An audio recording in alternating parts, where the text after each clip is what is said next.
Hey, do you ever struggle to be productive?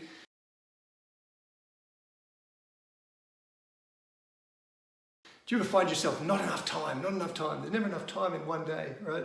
Not enough time at work, not enough time with the family, not enough time for yourself, not enough time to do the things you love. Busy. You know, I moved to the country some 3.5 years ago, right out in the sticks, and I expected to slow down a little bit, but I came to find that we're like bees. We can't sit still. We need to move. We need to get things done. It rewards us. The brain releases dopamine, right, when we're challenged. And so there's nothing quite like a goal or a dream to challenge us to strive towards. And, you know, it's something I've just recently considered, that with a goal, right, by the way, a dream. Do you realize that when you achieve that goal or dream, it's only 1% of the whole project, the actual achievement of the goal? What about the rest of the 99%? That's the journey, right? That's the actions that we take. We've got to learn to love what we do. But if we're recognizing what we're doing is contributing to where we want to go, and we've got more purposes in why we want to achieve that. Like, that's really important. You've got to know why you want your goal, because the why is more important than the goal itself. Whether you achieve the goal or not, it's not that important. It's only 1% of the, of the journey, of the project. So understand why you want that goal. That's really important. But then also understand, well, what are the actions you need to take to get it? And recognize that all the other stuff, if they're not outcome driven, even though the outcome's only 1% of the equation, right? If what you're doing else, like everything else you're doing, if it's not outcome driven, then it's just frivolous waste of time, right? It's just busy work. You've got to recognize throughout your day if what you're doing is busy work or life work, even in the evening, right? Many of us fall victim to the TV at night. Busy work or life work? I don't know. Just make myself busy watching TV. I'm not sure if that's really contributing towards my big goals. And, I understand as a parent, sometimes we just need that downtime. But mind you, I've used that excuse even when I wasn't a parent, right? Whereas now, as I'm aware that there's less time in my life than there's ever been.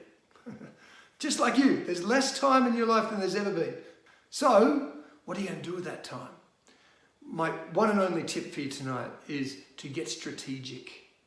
Be strategic. And there's 2 ways to do that. One of 2 ways. Choose. One is to plan tomorrow, today, every day. Plan tomorrow, today, every day. I like that option. Certainly. It's a great way of just resting easy, knowing clearly that you've got out on the paper or on the screen exactly what it is that you need to focus on the following day. Even to the point where you know what you need to do the next morning to have a miracle morning, to have a magic morning. You need to know it. If you don't plan it, it's not going to happen, right? The other option, though, if not planned tomorrow, today, is to wake up in the morning, stretch and strategize. I love that routine just as much, but I found planning the day before helps to keep it more consistent.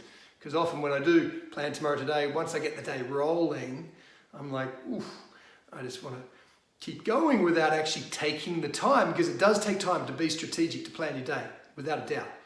But it's time that will be paid back tenfold, right?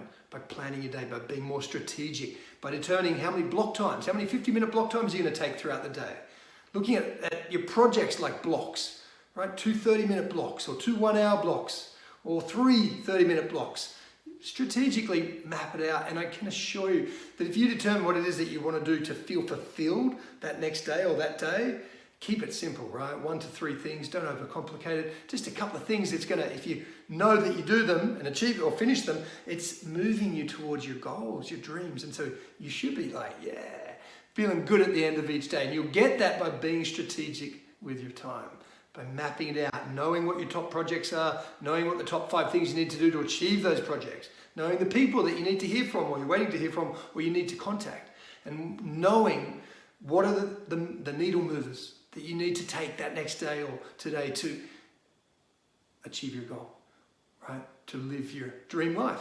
So make the most of it, enjoy. Thanks. If you have any comments, please leave them below. If you care, please share. Ciao.